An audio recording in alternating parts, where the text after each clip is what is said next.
Boa noite a todos. Nossa, a casa bem cheia. A gente faz a preleção no sábado, faz às vezes na segunda, na quarta e no sábado, né? Na segunda tava bem cheia também, não tanto quanto hoje. Na quarta tava bem vazia e hoje tá bem cheia, vocês ganharam. Parabéns. Para aqueles que não me conhecem, eu acho que todos devem conhecer já, mas eu sou Nicele, sou trabalhadora aqui da Seara e estou responsável pela preleção da noite. Vou falar hoje de uma passagem do Evangelho, do capítulo 20, os trabalhadores da última hora. É muito interessante essa parábola de Jesus sobre os trabalhadores da última hora, porque ela causa muito desconforto na maioria das pessoas que a leem, né? Que talvez não estejam tão preparados para entendê-la, acolher os ensinamentos de Jesus. Eu gosto de começar essa palestra contando um pouco sobre mim, para que vocês entendam o que eu estou querendo dizer. Eu fui criada na religião católica, na verdade. Durante muitos anos, estudei e me dediquei ao catolicismo. E eu acreditava profundamente no catolicismo e seguia, né, seus dogmas, todas as suas diretrizes. Mas aos 18 anos, eu conheci meu marido. E o meu marido entrou na minha vida com a mediunidade de efeitos físicos. Não sei se todos vocês sabem o que é, então eu vou explicar. A mediunidade de efeitos físicos é uma mediunidade que permite aos espíritos usarem o fluido animalizado do médium, ectoplasma, por assim dizer, e produzir fenômenos físicos no campo material. Isso quer dizer que qualquer pessoa encarnada ou desencarnada também pode ver esse fenômeno acontecer. Objetos se mexendo, luzes apagando, né? Coisas assim, que nós costumamos dar o nome em algum recinto que isso aconteça de casa mal assombrada, não é? Tem assombração aqui, esse lugar é assombrado. Isso é graças à mediunidade de efeitos físicos. Então, eu era muito devota, mas vendo os fenômenos acontecerem ali, eu falava, nossa. No começo, tomei a decisão de levá-lo para a igreja, né? Porque eu achei que eu afastaria o mal. Afastaria esses fenômenos que às vezes nós acreditamos que são coisas ruins, né? Pelo nosso desconhecimento. Mas não funcionou. Na verdade, só piorava. Então, depois de 4 anos tentando, eu resolvi conhecer o Espiritismo, por mais que isso me assustasse, não é? Porque a gente tem ouve muitas coisas que não são reais sobre o Espiritismo, sobre a doutrina espírita, né? Somos educados, às vezes, em uma religião que não compreende esses fenômenos, então, às vezes, os trata como sobrenaturais, né? Como coisa do demônio, né? Nesse linguajar que a gente já escutou. Mas aí, chegando no Espiritismo, eu comecei a estudar o primeiro ano e entender o que era o Espiritismo. E aí, um belo dia, eis que entra um palestrante para falar sobre os trabalhadores da última hora. Por isso que eu gosto de contar essa história. E na hora que ele contou aquilo, o primeiro pensamento que veio à minha mente foi: esse negócio é muito injusto. Como assim? Isso não faz o menor sentido. E a maioria das pessoas que estudam essa parábola a compreendem dessa maneira. E eu, depois de 4 anos na doutrina, comecei a dar aulas já no primeiro ano. E eu não queria nunca pegar essa aula, porque eu achava que não fazia sentido. No fundo eu pensava assim, não, mas Jesus disse essa parábola, então ela tem que estar certa, ela tem que estar correta, mas ela não faz sentido para mim. Eu não estava pronta, eu não conseguia entender. Até que um dia eu assisti uma palestra do Arthur Valadares, eu não sei se vocês o conhecem, né? É um espírita muito conhecido, que faz diversas palavras, muito jovem, muito sábio, muitíssimo inteligente. E a palestra dele me fez refletir mais sobre essa parábola dos trabalhadores de última hora. E de lá pra cá eu já tive que fazer ela tantas vezes, que graças a Deus que eu assisti aquela palestra e que eu consegui compreender o que ela significava, porque aquele menino tão prodigioso pôde me explicar. Eu gostaria então de compartilhar com vocês o que eu aprendi sobre esta parábola. E começando pelo meu conto aqui sobre a minha realidade. Eu contei a história da minha chegada ao Espiritismo. E no capítulo 20 dos Trabalhadores da Última Hora, a gente tem uma parte, um item que fala sobre a missão dos espíritas. Não é? Eles dizem que os espíritas são basicamente trabalhadores de última hora. Ou, dependendo do ponto de vista que vocês tiverem, eles podem ser também os trabalhadores da primeira hora. É disso que a gente vai falar aqui. Todos nós estamos aqui reunidos nessa casa, repleta de amor, buscando essa paz, buscando essa calmaria para o nosso coração. Mas nós precisamos fazer algo com tudo isso que temos aqui, que aprendemos aqui. O que vamos fazer? Como o aprendizado que tivermos hoje, em todos os outros momentos que estamos aqui, ou em outros momentos que estudamos o Espiritismo, estudamos a Bíblia, os ensinamentos de Jesus, ou assistimos uma palestra, o que quer que seja, como aquele ensinamento me toca? E depois que ele me toca, como eu aplico? O que eu faço com tudo aquilo? Conhecimento é poder. Uma vez que eu conheço, a minha responsabilidade se torna imensa. Se eu sei, eu tenho mais responsabilidade do que aqueles que são ignorantes, que ignoram aquela verdade. Os Trabalhadores da Última Hora diz respeito a isso. Imaginem que vocês estão num vale, todos nós, um vale confortável, um vale repleto de árvores, frutas, flores perfumadas, com uma brisa fresca, água fresca. Estamos convivendo com pessoas queridas, estamos tão bem, nos sentimos tão bem. Mas esse vale é o pé de uma montanha. E quando olhamos essa montanha, ela é uma montanha alta. Ela é tão alta que você não enxerga o cume da montanha. Você não vê lá. Talvez ela seja tão alta que as nuvens encobrem o que há lá em cima. E você percebe que a subida é muito íngreme, muito difícil. E já te disseram, várias pessoas vieram e disseram, olha, essa montanha é cheia de obstáculos. Quando você começa a subir, o sol começa a bater porque não há mais árvores frondosas, a terra é seca, você sente sede, as suas pernas doem. E você vai sofrer muito para subir. Mas quando você chegar lá em cima, o que você vai encontrar é tão gratificante, é tão intenso, é tão profundo, que vai valer a pena. E aí você precisa decidir. O que eu vou fazer?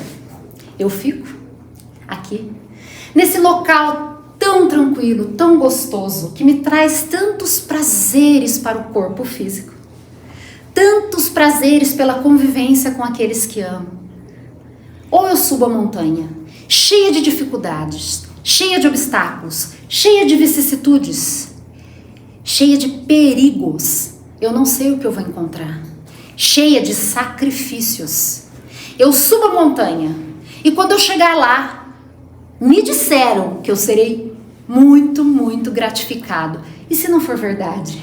O que eu encontrarei lá? E aí eu decido se eu subo ou se eu fico. Vamos imaginar que os trabalhadores da última hora ou os da primeira hora. Os primeiros que subiram a montanha eu poderia chamar de trabalhadores da primeira hora. E os que vão ficando talvez sejam os trabalhadores da última hora. Não é? Mas vamos imaginar que aqueles que decidiram primeiro, que são os mais corajosos, decidiram subir a montanha. Pegaram, montaram lá uma malinha com alimento, com água, estão subindo a montanha. Mas aí começam a sofrer. É muito quente, é muito dolorido, é muito cheio de obstáculos, passam fome e frio.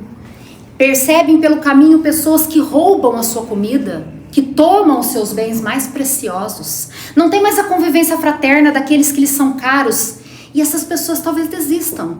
Ou talvez levem muito tempo para subir a montanha.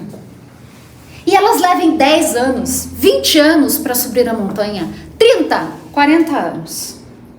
E os que estão ficando lá, por alguma razão estão ficando. Mas em algum momento eles decidem subir a montanha. Eles tomam coragem, enchem os pulmões de ar e sobem. E esses, como já são mais velhos, já são mais experientes, já vivenciaram imensas dificuldades na vida. Entendem e compreendem que lá sim no topo eles vão encontrar a verdadeira felicidade, porque aquela que eles têm ali, que lhe dá a segurança do corpo físico, não é suficiente mais. O seu coração pede por mais, ele deseja mais, ele quer compreender mais, ele quer compreender os mistérios da vida, do universo, ele quer entender o que Jesus queria dizer. Com a parábola dos trabalhadores de última hora e com as outras parábolas, então ele decide subir a montanha. Só que ele só tem 5 anos de vida. A sua encarnação está terminando. Mas ele, vigorosamente, começa a subir. E pelo caminho ele vai encontrando todos aqueles que subiram primeiro e não chegaram. Mas ele vai e ele chega. De quem mais valeu o esforço? Dos que foram em tenra idade, se perderam pelo caminho e demoraram anos e anos para chegar? Ou dos que foram e aproveitaram esses 5 anos, colocaram todo o seu desejo, toda a sua fé, tudo aquilo que eles têm de melhor neles e subiram a montanha? A parábola dos trabalhadores de última hora, ela não diz respeito à justiça, ela fala da qualidade do seu tempo. É disso que ela trata. Para aqueles que não conhecem a parábola, eu vou ler rapidamente, para que se localizem. O reino dos céus é semelhante a um homem, pai de família, que ao romper da manhã, saiu a assalariar trabalhadores para sua vinha. E feito com os trabalhadores o ajuste de um dinheiro por dia, mandou-os para sua vinha. E tendo saído junto da 3ª hora, viu estarem outros na praça, ociosos. E disse-lhes: ide vós também para a minha vinha, e dar-vos-ei o que for justo. E eles foram. Saiu, porém, outra vez junto da hora 6ª e da hora 9ª, e fez o mesmo. E junto da 10ª hora, tornou a sair. E achou outros que lá estavam, e disse: por que estáis vós aqui todo dia ociosos? Responderam-lhes: porque ninguém nos assalariou. Ele lhes disse: ide vós também para a minha vinha. Porém, lá no fim da tarde, disse o senhor da vinha ao seu mordomo: chama os trabalhadores e paga-lhes o jornal, começando pelos últimos e acabando nos primeiros. Tendo chegado, pois, os que foram junto da hora 10ª, recebeu cada um seu dinheiro. Então, haviam vários trabalhadores, certo? O senhor da vinha precisava de trabalhadores trabalhando, então ele chamou alguns no começo. Viu que não era suficiente, chamou mais alguns. Ao longo do dia ele foi convidando trabalhadores para a sua vinha, como Jesus faz conosco. Quantos convites será que recebemos ao longo da nossa encarnação? Quantas convocações, quantas mensagens, quantas dicas de que estamos no caminho errado, quantos momentos de dor e sofrimento que vivemos porque estamos cometendo um erro atrás do outro, sem entender que só sofremos porque decidimos sofrer, porque não entendemos por que estamos aqui, porque decidimos nos perder nas futilidades e prazeres da vida que nada significam, que não nos preenchem. Quantas pessoas estão vazias de amor, de plenitude, de paz, que acreditam que a aparência física é a única saída para a felicidade, que o dinheiro é a única saída para a felicidade, não é? Então esses trabalhadores, pessoas ociosas, que acreditam que se ganharem na loteria terão todos os seus problemas resolvidos, porque o dinheiro traz a solução. Quantas pessoas acreditam que se não tiverem que levantar e trabalhar duro, serão mais felizes? Quantas pessoas acham que o dinheiro, a posse, o ficar à toa, sem fazer nada o dia inteiro, curtindo a praia, o sol, sei lá o que as pessoas querem por aproveitar, acham que esta é a verdadeira felicidade? É desta ociosidade que ele fala aqui na parábola. Então imaginemos que esse senhor foi convidando essas pessoas. E aí convidou um grupo na última hora. Essas pessoas trabalharam apenas 1 hora. E na hora do pagamento, o senhor da vinha pagou a eles o combinado que ele tinha feito com os primeiros lá, que trabalharam as 12 horas que ele tinha acordado. Só que ele havia acordado o salário com os primeiros, não com esses últimos. O que pensaram será? Os que receberam o salário, os que ficaram vendo os últimos receberem o salário, né? Não é difícil de imaginar, porque é o pensamento da humanidade. Então, o que acontece? Estes que vieram por último não trabalharam senão 1 hora. Não, e chegando também os que tinham ido primeiro, julgaram que haviam de receber mais. Porém, também estes não receberam mais que 1 dinheiro cada um. Estes que vieram por último não trabalharam senão 1 hora. E tu os igualaste conosco, que aturamos o peso do dia e da calma.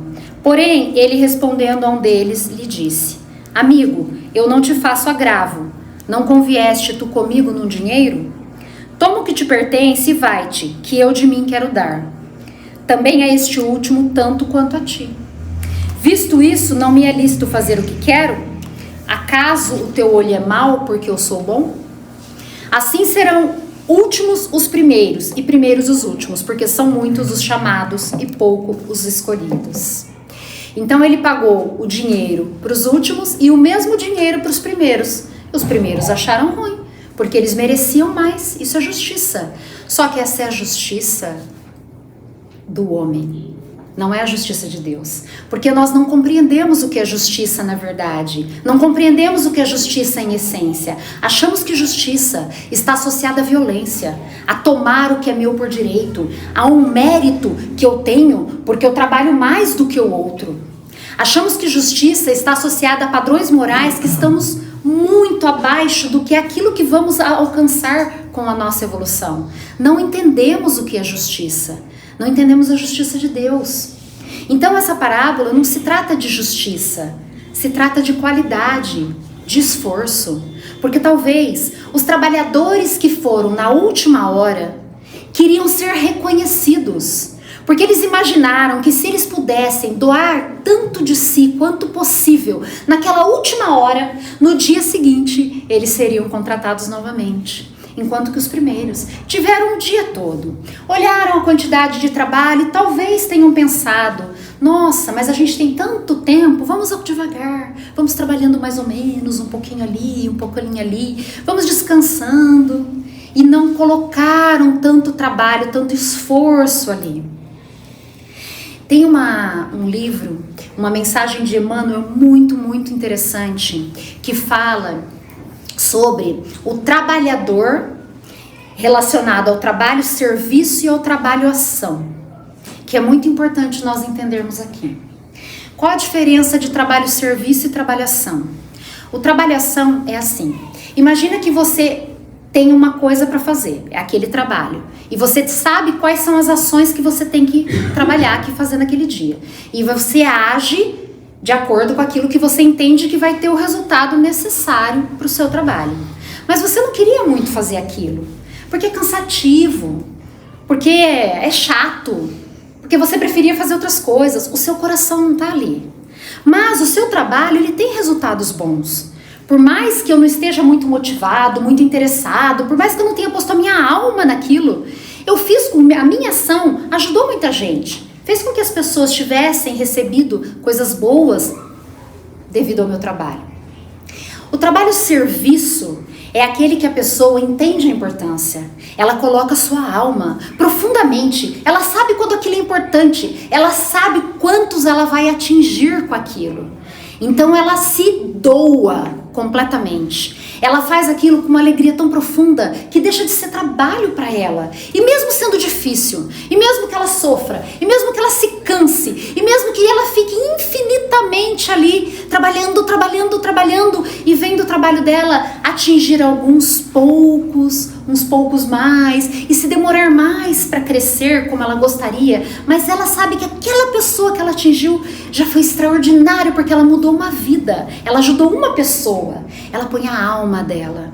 A diferença entre trabalho-ação e trabalho-serviço é que a trabalho-ação muda um meio, o trabalho-serviço muda o trabalhador.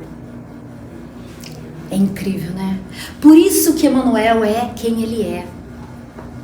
Emmanuel é um dos trabalhadores que entendeu o Evangelho, que compreendeu por meio de muita dor e sofrimento que ele precisava se modificar, que ele não precisava modificar o outro, porque o outro ninguém modifica. Ele sabia que era dele a responsabilidade da mudança, que era nele que ele efetuaria a transformação, que ele tinha que começar por ele, porque ele teve a coragem de se conhecer. Ele teve a coragem de entender a gravidade das suas más escolhas ao longo das suas encarnações. E aí, mesmo quem ele tenha sido, um trabalhador de última hora em uma encarnação, valeu a pena, porque ele sabia que o tempo para os espíritas é diferente. Na verdade, ele não é diferente para os espíritas, ele é a mesma coisa para todos. Porém, o espírita sabe que a vida não é uma só. Na verdade, a vida é uma só. A existência não é única. Nós temos uma vida, muitas existências, muitas reencarnações. Então, o que acontece? Imagina que eu só entendi a mensagem de Jesus no final da minha encarnação. E aí eu penso, que coisa bela. É isso que eu quero para mim. Eu vou me transformar, eu vou me modificar, eu vou fazer todo o possível para fazer a diferença para o meu próximo. E aí eu luto por isso. Aí eu desencarno. Só que agora eu já aprendi. Gravou no meu perispírito, que é a memória do espírito. E agora eu já sei o quanto aquilo é bom e significativo. E na próxima encarnação eu serei o trabalhador da primeira hora. Quem sabe não um profeta, um missionário. Quem sabe não esse espírito valoroso que são esses que encarnam na Terra como trabalhadores da primeira hora. Que desde o início da sua encarnação se dedicam ao bem e ao outro, não a si mesmo, ao próximo. Queremos ser trabalhadores da primeira hora, precisamos prestar atenção. Porque olha como começa essa palestra. E eu acho muito interessante que ele fala essa frase aqui, eu vou ler de novo para vocês. Acaso o teu olho é mau porque eu sou bom? Nós não somos assim, imagina. Não é? Imagina. A gente não olha, não inveja, não pensa, ele não merecia, eu merecia mais. A gente não olha e não pensa assim, isso é tão injusto. A gente não comemora o sofrimento alheio. A gente não comemora que algum espírito acabou de ser preso. A gente não comemora isso nunca, não é? Nós, sim, a nossa noção de justiça é tão infantil que a gente acha que o sofrimento do outro é bom. Ele mereceu, até que enfim alguém fez alguma coisa. Infelizmente, no nível evolutivo que nós estamos é assim que sentimos, porque a gente ainda está no vale. Mas nós podemos subir a montanha. A decisão de sermos trabalhadores de última hora ou de primeira hora é nossa, mas pouco importa, porque sendo de primeira ou de última, é o nível de esforço, é a qualidade do que você faz é que vai fazer a diferença, é o quanto o seu coração está naquilo. Já cruzaram com pessoas imensamente apaixonadas?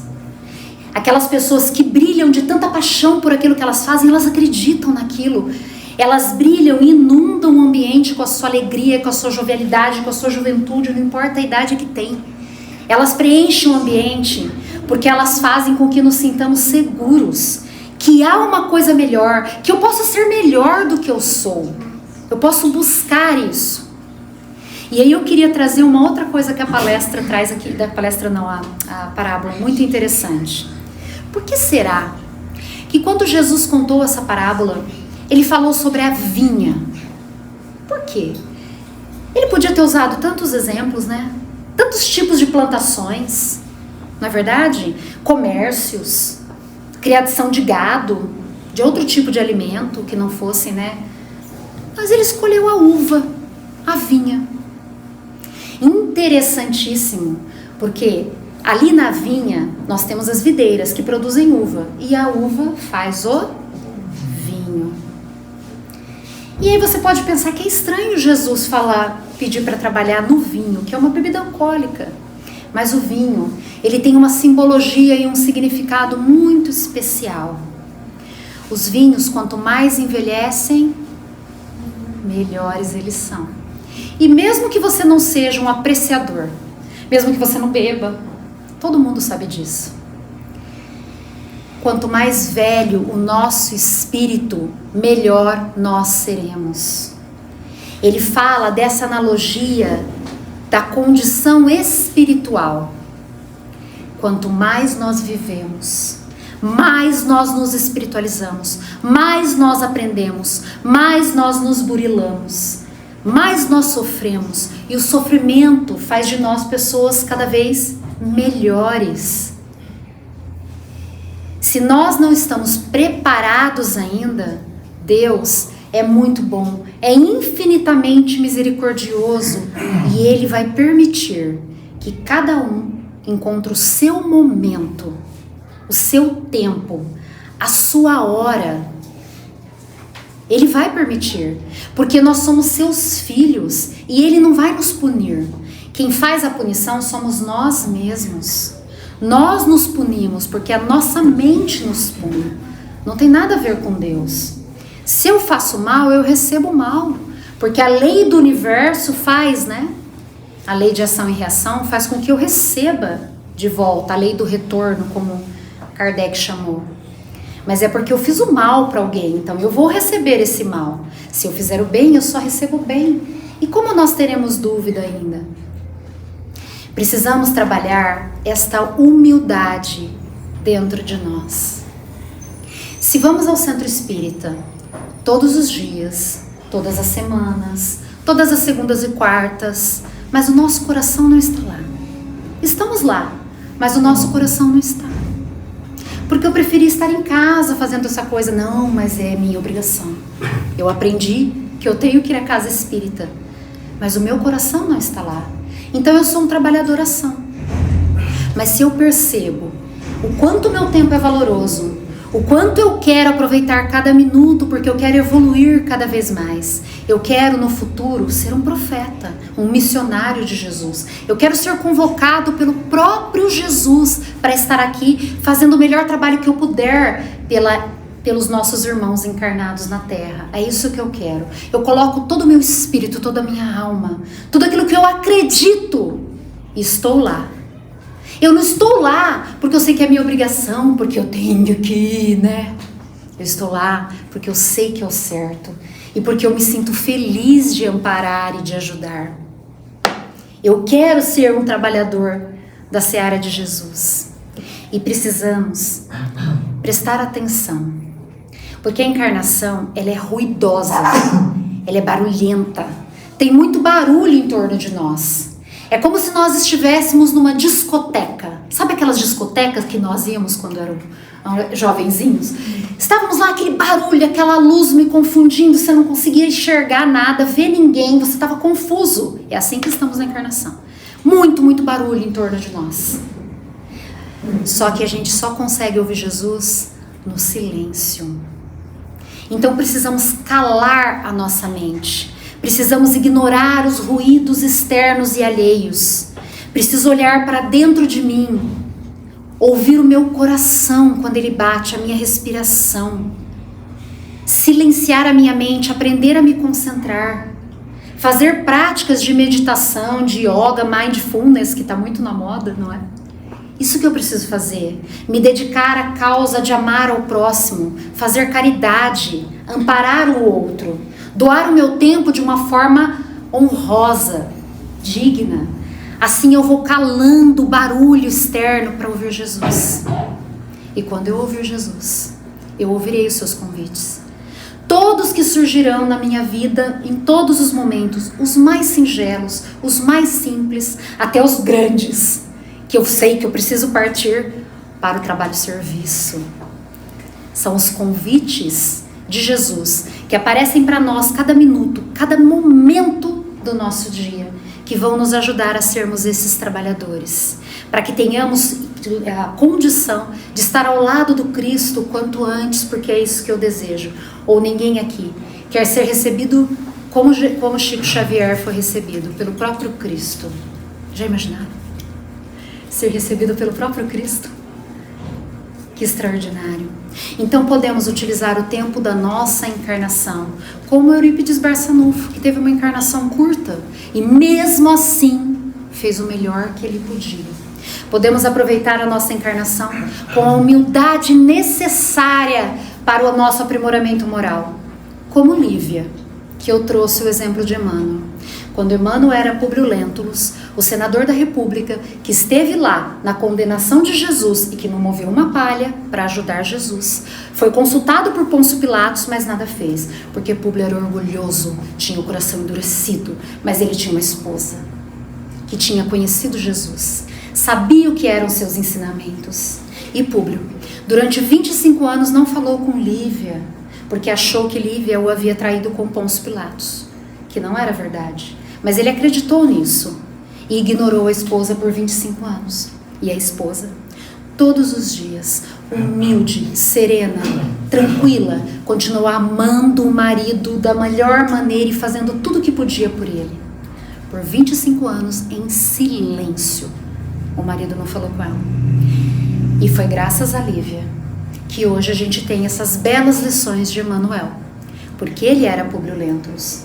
E depois, em várias outras reencarnações, ele foi aprendendo, progredindo, cada vez mais, para se tornar um trabalhador de primeira hora.